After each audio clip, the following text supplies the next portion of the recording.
आप देख रहे हैं देश का नंबर 1 बिजनेस चैनल जी बिजनेस और मैं हूं अनुराग शाह। अगर आप मुंबई में रहते हैं तो मुमकिन है कि आने वाले दिनों में आपके ऑफिस का टाइम बदल सकता है।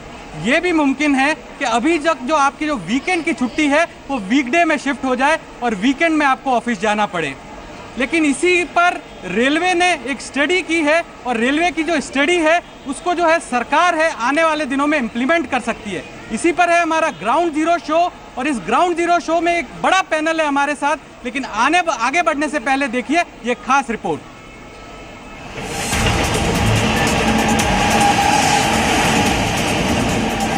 मुंबई में पीक टाइम पर लोकल ट्रेन्स में इतनी भीड़ होती है कि सांस लेने तक के लिए जगह नहीं होती। ऑफिस पहुंचने की कोशिश में अक्सर लोग खचाखच भरी ट्रेनों में घुसने को मजबूर होते हैं। इस जद्दोजहद में आए दिन पटरियों पर गिरकर मौत होती है। रेल मंत्रालय के सामने दिक्कत ये है कि पीक टाइम पर हर 2 मिनट में ट्रेन चलाने के बाद अब और ट्रेनों की गुंजाइश कम है। रेलवे ऐसे में ये समझना चाहती है कि क्या ऑफिस का वक्त बदलने से भीड़ कुछ घटेगी।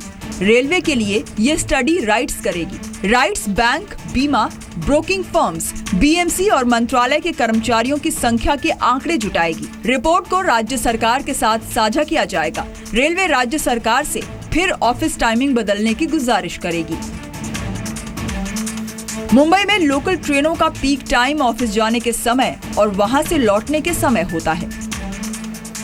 सुबह पीक टाइम यानी 7 बजे से 11 बजे के बीच औसतन 22 लाख यात्री सफर करते हैं। शाम के पीक टाइम यानी 4 बजे से 8 बजे के बीच औसतन 21 लाख लोगों का लोकल ट्रेन से आना जाना होता है। भीड़ का अंदाजा इसी बात से लगाया जा सकता है कि 12 डिब्बे वाली लोकल ट्रेनों की क्षमता औसतन 3,500 यात्रियों की होती है। लेकिन पीक टाइम पर एक ट्रेन में 4,500 से 5,500 यात्री सफर करने के लिए मजबूर होते हैं। I don't think it's really feasible for all offices to be doing that because you can't change every office time just to suit the Indian Railways. But it is somewhat feasible to maybe alter it by probably half an hour or 1 hour the timings just to decrease the load on the train. Actually अगर मतलब train का timing तो change नहीं कर सकते but we can change the timing of office. मतलब office का time change किया तो it will be very fruitful for the people. दोपहर के टाइम पे रहेगा तो भीड़ कम रहती है और ऑफिस के टाइम जो सबका एक ही सेम टाइम रहता है 10 से 7, तो जो है सबको एक साथ ही भीड़ हो रहती है। सपोजिंग 9 o'clock रेलवे का रखेगा, 10 बजे अगला बैंक वाले का रखेगा कि 11 बजे, तो रश डिवाइडेड होएगा। इसके लिए उसने रेलवे मिनिस्टर ने ये रेलवे बोर्ड ने ये निकाला रहेगा। बॉम्बे हाई कोर्ट ने भी राज्य सरकार से लोकल ट्रेनों की भीड़ कम करने के लिए ऑफिस टाइमिंग को बदलने का सुझाव दिया था। हाई कोर्ट ने राज्य सरकार से गवर्नमेंट स्टाफ, स्कूल और कॉलेजेस की टाइमिंग बदलने के लिए कहा था ताकि भीड़ कम की जा सके और आए दिन होने वाले हादसों को टाला जा सके। मुंबई से अनुराग शाह के साथ ब्यूरो रिपोर्ट, जी मीडिया। जैसा कि आपने देखी हमारी ये रिपोर्ट और मुंबई की लाइफलाइन यानी मुंबई लोकल किस तरह से ओवर बर्डन है और पीक आवर्स में जो ये है बर्डन और बढ़ जाता है। तो इसी पे एक ऑल्टरनेटिव सॉल्यूशन यानी जो ऑफिस टाइमिंग है उसको बदलने का सरकार विचार कर रही है। इसी पर हमारे ग्राउंड जीरो शो है और इस ग्राउंड जीरो शो पे हमारे साथ एक बड़ा पैनल है। हमारे साथ है वेस्टर्न रेलवे के chief PRO Ravindra Bhakar, transport expert Ashok Datar, railway activist Sameer Javeri और आईएएफएल की जोनल हेड हेमिका तंवर। लेकिन आगे बढ़ने से मेरे साथ जुड़ी हुई है हमारी दिल्ली स्टूडियो से हमारी सहयोगी शिल्पा। आइए उनसे जानते हैं कुछ रोचक आंकड़े। जी अनुराग, बहुत शुक्रिया आपका। तो मुंबई में पीक टाइम पर जो सफ़र है उसे किस तरीके से आरामदायक बनाया जाए, भीड़ को कैसे कम किया जाए, इस पर फिलहाल प्लान बनाया जा रहा है, सुझाव दिए जा रहे हैं। आपको बताते हैं ऑफिस आवर्स का फ्लेक्सी प्लान किस तरीके से तैयार किया जा रहा है। टाइमिंग बदलने पर एक्सपर्ट्स के सुझाव क्या हैं। सरकारी कर्मचारी सुबह 7 से शाम 4 बजे तक उनके टाइमिंग रखने पर यहाँ विचार किया जा रहा है। फाइनेंशियल सेक्टर में जो हैं एम्प्लॉयज़ वो सुबह 9 से शाम 6 बजे तक उनके टाइमिंग फिक्स करने की बात है। और प्राइवेट सेक्टर में भी यहाँ पर समय बदलने की सुझाव दिए जा रहे हैं, जो कि सुबह 11 बजे से रात 8 बजे तक बदलाव करने पर विचार हो रहा है। तो ऑफिस आवर्स का फ्लेक्सी प्लान क्या होगा और मुंबई लोकल में भीड़ किस तरीके से कम होगी। 2 नई एलिवेटेड लाइन यहाँ पर बनाए जाने का प्लान है। सीएसटी पनवेल के बीच 63.27 किलोमीटर लंबी एलिवेटेड लाइन बनाई जाएगी। 48.3 किलोमीटर की होगी CST पनवेल एलिवेटेड लाइन। तो 2 नई एलिवेटेड लाइनें बनाई जाएंगी और 2019 तक प्रोजेक्ट बन जाने पर रोजाना 5 लाख यात्रियों को इससे फायदा होगा अगर ये 2 नई एलिवेटेड लाइंस बन जाती हैं तो मुंबई लोकल में किस तरीके से भीड़ कम करने का यहाँ पर सुझाव दिया जा रहा है। और आपको ये भी बताएं कि 2 नई मेट्रो लाइन का भी यहाँ पर सुझाव है। दहीसर अंधेरी ईस्ट मेट्रो की लाइन पर काम शुरू हो चुका है और हर घंटे रूट पर 70,000 लोगों की आवाजाही हो सकेगी। 90 मिनट का सफर घटकर 30 मिनट का हो जाएगा। जिस सफर में 90 मिनट लगते हैं और अगर 2 नई मेट्रो लाइन और शुरू हो जाती है 30 मिनट का हो जाएगा। मेट्रो की दूसरी लाइन दहीसर वेस्ट से अंधेरी के DN नगर तक होगी और मेट्रो से अनुमानित सफर 20 से 25 मिनट में तय हो जाएगा। रोड से पीक टाइम में ट्रैवल टाइम 1 घंटे से ऊपर लगता है अगर आप रोड से जाते हैं। और मेट्रो की दोनों लाइंस के 2019 तक पूरा करने का लक्ष्य रखा गया है। तो जो 2 नई मेट्रो लाइन बनाने की यहाँ बात है उनका लक्ष्य जो है 2019 तक पूरा करने का यहाँ रखा गया है। अनुराग भी हमारे साथ, हमारे संवाददाता लगातार बने हुए हैं, उनके साथ कुछ खास मेहमान भी हैं। अनुराग, जाहिर है कि जिस तरीके का फ्लेक्सिबल प्लान यहाँ पर बनाया गया है, सुझाया गया है, उससे तो यही लगता है कि मुंबई वासियों का सफर अगर प्रैक्टिकलिटी में बदल जाता है तो बहुत आसान हो जाएगा।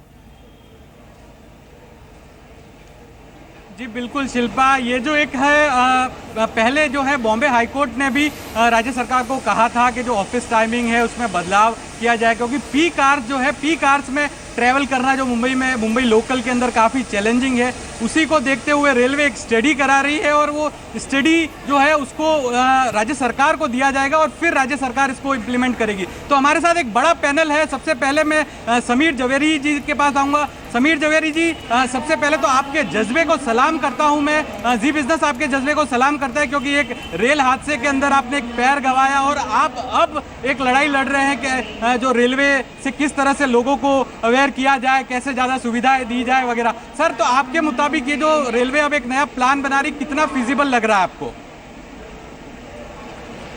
नहीं, मैं आपको एक चीज़ पहले बताना चाहूँगा कि एग्जैक्ट हालत क्या है। मैं 3 पॉइंट में बताना चाहूँगा कि मुंबई सबअर्बन में करीबन 100 से ज़्यादा रेलवे स्टेशन है। 75 lakh passenger Mumbai local train से हर दिन ट्रैवल करते हैं।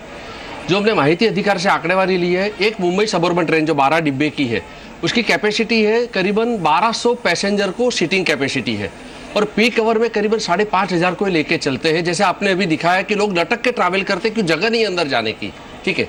और उसकी वजह से जो आंकड़ेवारी माहिती अधिकार से सामने आई है, साल में 2,500 पैसेंजर चालू लोकल ट्रेन से गिर जाते हैं, उसमें 800 लोगों की मौतें होती है, ठीक है।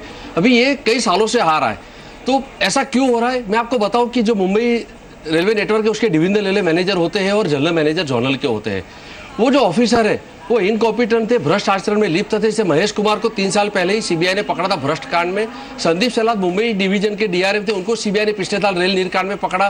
रेलवे प्रोटेक्शन फोर्स को आईजी ललित कुमार को पकड़ा है भ्रष्ट आचरण में। और ये सब भ्रष्ट अधिकारी हमें मिले, उसकी वजह से नेग्लिजेंस हुआ है। पता है, वो सभी को पता है, लेकिन अब अभी हमारा जो टॉपिक ऑफ डिस्कशन है वो कुछ अलग है। हम ये बता रहे हैं कि जिस तरह से रेलवे स्टडी करा रहा है और रेलवे स्टडी इस बात की करा रहा है कि किस तरह से अलग अलग सेक्टर्स के अंदर जो ऑफिस टाइमिंग है उसको बदला जाए। एक सुझाव के तौर पे जो कंस्ट्रेंट है वो तो है, मालूम है कि जो इंफ्रास्ट्रक्चर मौजूद है और जितना पॉपुलेशन है वो सब हमें पता है क्या कंस्ट्रेंट है, लेकिन क्या ये एक जो ऑल्टरनेटिव सोचा जा रहा है वो कितना फिजिबल हो सकता है। हमारे साथ IAFL की जोनल है HR हेड हेमिका तंवर भी जुड़ी हुई है। मैडम, मैं आपसे यही समझना चाहूँगा, अगर इस तरह की ऑफिस टाइमिंग बदली जाती है तो आप जैसी कंपनियां जो फाइनेंशियल सेक्टर में डील करती है, क्या उनके लिए ये ऑफिस टाइमिंग्स को एडॉप्ट करना, फ्लेक्सिबल ऑफिस टाइमिंग्स को एडॉप्ट करना पॉसिबल हो पाएगा क्या? हमारी company India info line already ये शिफ्ट टाइमिंग्स जो होते हैं, स्टैगर्ड शिफ्ट टाइमिंग्स जिसे कहते हैं कि मॉर्निंग में एक टाइम शुरू होता है और कुछ नंबर ऑफ आवर्स आपको कंप्लीट करने पड़ते हैं, वो ऑलरेडी है। ये बहुत ही वेलकमिंग चेंज होगा हर एक कंपनी के लिए, स्पेशली बॉम्बे जैसी सिटी में जहाँ पे रोज़मर्रा की टाइम में और ज़िंदगी में इतने सारे लोग आते हैं एम्प्लॉयमेंट के लिए। सो ये पूरा आइडिया कि हमें टाइमिंग्स चेंज करनी चाहिए बहुत ही अच्छा है, अच्छा सुझाव है और इसे जहां तक मेरा अनुमान कहता है कि बहुत सारी ऑर्गेनाइजेशंस ऑलरेडी फॉलो करती हैं। कितना फॉलो करती हैं, कितना वो फॉलो कर सकती हैं, क्योंकि हर ऑर्गेनाइजेशन का अलग सेटअप होता है, उस पे भी डिपेंड करता है ये सब। बट जहां तक कि क्या यही एक सल्यूशन है इस प्रॉब्लम का, ये अच्छा सल्यूशन है, ये करना ही चाहिए सभी को। और रिक्वेस्ट तो यही होगी कि हर ऑर्गेनाइजेशन अपनी तरफ से अपने एम्प्लॉयज के लिए ये शिफ्ट टाइमिंग्स प्रोवाइड करे, ताकि हम जितना भी कम लोड हो सके in terms of time travel है, या फिर जितनी भी पॉपुलेशन की प्रॉब्लम है जो एक ही वक्त एक ही टाइमिंग पे ट्रैवल करती है, वो सब सॉल्व हो सके। जी आप बने रहिए हमारे साथ। Ravindra Bhakad, chief PRO western railway, भी इस वक्त हमारे साथ जुड़ रहे हैं, एक और खास मेहमान। रविंद्र जी, ये बताइए कि रेलवे ने कमेटी बनाई है, क्या मकसद है कमेटी का और कब तक ये रिपोर्ट सरकार को दी जाएगी? देखिए, माननीय रेल मंत्री सुरेश प्रभु ने एक कमेटी फॉर्म की है, जो अभी जो मुंबई उपनगर में जो ट्रैवल है, पीक आवर्स में काफ़ी ज़्यादा रश रहता है, उसको ईज़ आउट करने के लिए एक राइट्स को एक कमेटी फॉर्म की है, जो कि ऑफिस टाइमिंग्स को स्टैगर करने की फिजिबिलिटी पे स्टडी कर रही है, जिसमें तमाम स्टेक होल्डर्स से मंत्रणा की जाएगी, जिसमें स्टेट गवर्नमेंट ऑफिशियल्स भी रहेंगे, रेलवे के ऑफिशियल्स भी हैं, बाकी कॉरपोरेट्स के ऑफिशियल्स वगैरह भी रहेंगे। क्योंकि अभी जो हमारा पीक आवर है, लगभग जो सुबह 8 से 11 और इवनिंग पीक आवर जो 5 से 8 में है, उसमें काफ़ी ट्रेनों में भीड़ रहती है, और अभी जो एग्जिस्टिंग कैपेसिटी है वो ऑलरेडी बहुत कंजेस्टेड है, हम बहुत ज़्यादा सर्विसेज नहीं ऐड कर पा रहे हैं। तो प्रेजेंट सिचुएशन में जो नॉन पीक आवर्स रहते हैं उसमें लगभग 50% तक ऑक्यूपेंसी रहती है। तो उसका फ़ायदा उठाने के लिए इस विचार आया और ये कमेटी फॉर्म की गई है, ताकि लोगों को कंफर्टेबल ट्रैवल मिल सके इस दौरान। रविंद्र, ये भी जानना चाहेंगे कि कमेटी के सुझाव सरकार को दिए जाएंगे, तो क्या इसका दायरा जो है वो सिर्फ सरकारी कर्मचारियों तक ही सीमित रहेगा या सभी को इसमें शामिल किया जाएगा? जो कमेटी का जो दायरा है वो उसमें स्टेट गवर्नमेंट के ऑफिसेज भी रहेंगे, सेंट्रल गवर्नमेंट के ऑफिसेज भी रहेंगे, बड़े कॉरपोरेट हाउसेज और प्राइवेट सेक्टर्स, और सभी को कवर किया जाएगा, क्योंकि जो मेन बिजनेस एरियाज हब हैं जहाँ पे, वहाँ पे सभी तरह का क्राउड आता है। तो कमेटी की कोशिश रहेगी कि जितना ज़्यादा से ज़्यादा इसका दायरा बढ़ाया जा सके, उन सबको इंक्लूड किया जाएगा। हमारे साथ अशोक दातर जी भी जुड़े हुए, ट्रांसपोर्ट एक्सपर्ट। अशोक दातर जी, आपने जैसा कि हमारी इस पूरी चर्चा को सुना, और आप जिस तरह से सरकार ये रेलवे ये जो स्टडी कर रही है और फिर सरकार को इम्प्लीमेंटेशन के लिए कहेगी, तो आप कितना मानते हैं कि इस तरह के सुझावों का इम्प्लीमेंटेशन होना मुमकिन है? क्योंकि आप तो कई सारी कमेटी से जुड़े हुए, आपने मुंबई के इंफ्रास्ट्रक्चर से लेकर ट्रांसपोर्ट के लिए कई सारे सुझाव दिए हैं। कितना हो सकता है ये देखना पड़ेगा। पहले अगर किया होता तो बहुत ज़्यादा हो सकता था, अभी दिन ब दिन इफेक्ट कम हो जाएगा, लेकिन फिर भी कुछ ना कुछ तो असर ज़रूर होगा। और मैं ये समझता हूँ कि अगर लोगों को भी समझना चाहिए कि गवर्नमेंट ने या लोगों ने भी कुछ ना कुछ तो रिस्ट्रेंट मेजर्स करनी चाहिए। अभी तक क्या चल रहा है कि चलो ट्रैफिक प्रॉब्लम है तो have more roads, have more lane, have metro, have railway, so more and more चल रहा है, and as a result of that traffic भी बढ़ रहा है। सो मेरे ख्याल से अभी थोड़ा बम्बई शहर को डाइटिंग एक्सरसाइज की ज़रूरत है, और वो सो इसके लिए शायद 5% होगा, 10% होगा, फिर भी कुछ ये भी कुछ अकल की बात है। काफ़ी जगह दुनिया में लोग वॉलंटरीली फ्लेक्सी आवर्स पालते हैं, मतलब अमेरिका में बहुत वेरी कॉमन है कि 11 to 2 you must be, everybody should be there, but then you come 8 hours. अगर 8 बजे आओ तो 4 बजे जाओ, 9 बजे आओ तो 5 बजे जाओ, ऐसा हो सकता है। तो थोड़ा स्टैगरिंग की वजह से थोड़ा प्रेशर कम होगा ट्रेन के ऊपर और बसेस के ऊपर। बसेस के ऊपर भी फ़ायदा होगा, क्योंकि उनका जो आइडल कैपेसिटी होता है ऑन टाइम पे तो थोड़ा भरेगा।